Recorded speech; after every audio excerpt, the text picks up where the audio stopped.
ఆదికాండము 21వ అధ్యాయము. యెహోవా తాను చెప్పిన ప్రకారము శారాను దర్శించెను. యెహోవా తానిచ్చిన మాట చొప్పున శారాను గూర్చి చేసెను. ఎట్లనగా, దేవుడు అబ్రహాముతో చెప్పిన నిర్ణయకాలములో శారా గర్భవతి అయి అతని ముసలితనమందు అతనికి కుమారుని కనెను. అప్పుడు అబ్రహాము తనకు పుట్టినవాడును తనకు శారా కనినవాడునైన తన కుమారునికి ఇస్సాకు అను పేరు పెట్టెను.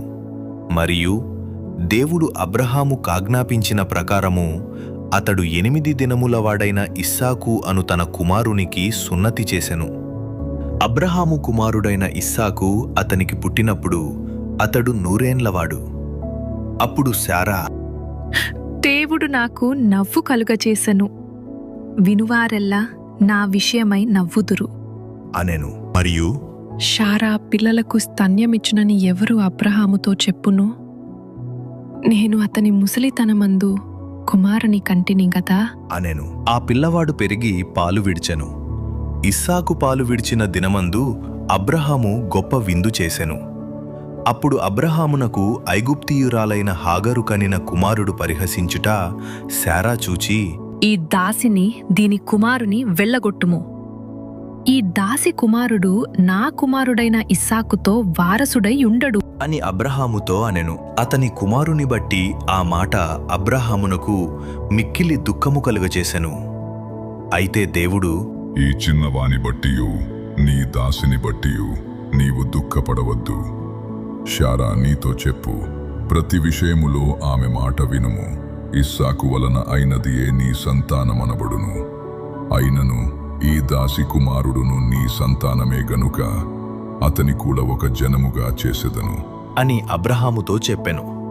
కాబట్టి తెల్లవారినప్పుడు అబ్రహాము లేచి ఆహారమును నీళ్లతిత్తిని తీసుకొని ఆ పిల్లవానితో కూడా హాగరునకు అప్పగించి ఆమె భుజము మీద వాటిని పెట్టి ఆమెను పంపివేశెను.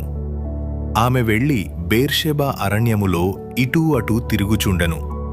ఆ తిత్తిలోని నీళ్లు అయిపోయిన తరువాత ఆమె ఒక పొద క్రింద ఆ చిన్నవాని పడవేసి, ఈ పిల్లవాని చావు నేను చూడలేను అని అనుకొని వింటివేత దూరము వెళ్లి అతనికెదురుగా కూర్చుండెను.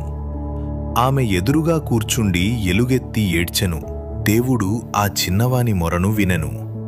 అప్పుడు దేవుని దూత ఆకాశము నుండి హాగరును పిలిచి, హాగరు, నీకేమి వచ్చినది? భయపడకుము. ఆ చిన్నవాడున్న చోట దేవుడు వాని స్వరము వినియున్నాడు. నీవు లేచి ఆ చిన్నవాని లేవనెత్తి నీ చేత పట్టుకొనుము. వానిని గొప్ప జనముగా చేసెదను అని ఆమెతో అనెను. మరియు దేవుడు ఆమె కన్నులు తెరచినందున ఆమె నీళ్ల ఊట చూచి వెళ్లి ఆ తిత్తిని నీళ్లతో నింపి చిన్నవానికి త్రాగనిచ్చెను. దేవుడు ఆ చిన్నవానికి తోడయుండెను. అతడు పెరిగి పెద్దవాడై ఆ అరణ్యములో కాపురముండి విలుకాడాయను. అతడు పారాను అరణ్యములోనున్నప్పుడు అతని తల్లి ఐగుప్తు దేశము నుండి ఒక స్త్రీని తెచ్చి అతనికి పెండ్లి చేసెను.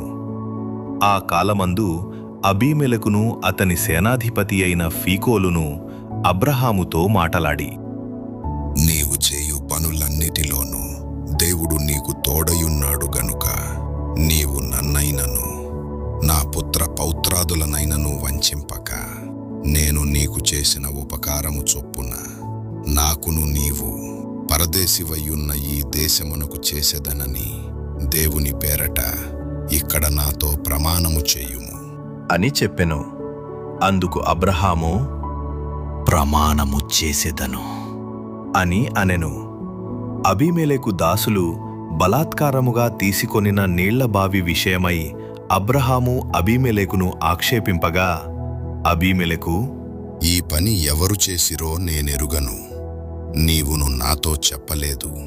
నేను నేడేగాని ఈ సంగతి వినలేదు అని చెప్పగా, అబ్రహాము గొర్రెలను గొడ్లను తెప్పించి అబీమెలెకుకిచ్చెను. వారిద్దరూ ఇట్లు ఒక నిబంధన చేసుకొనిరి. తరువాత అబ్రహాము తన గొర్రెల మందలో నుండి 7 పెంటి పిల్లలను వేరుగా నుంచెను గనుక అబీమెలెకు అబ్రహాముతో, నీవు వేరుగా ఉంచిన ఈ 7 గొర్రెపిల్లలు ఎందుకు? అని అడిగెను. అందుకతడు, నేనే ఈ బావిని త్రవ్వించినందుకు నాకు సాక్ష్యార్థముగా ఈ 7 గొర్రెపిల్లలను నీవు నా చేత పుచ్చుకొనవలెను అని చెప్పెను.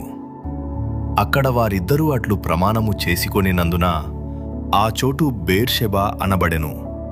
బేర్షెబాలో వారు అలాగూ ఒక నిబంధన చేసుకొనిన తరువాత అబీమెలెకు లేచి తన సేనాధిపతి అయిన ఫీకోలుతో ఫిలిస్తీయుల దేశమునకు తిరిగి వెళ్ళెను.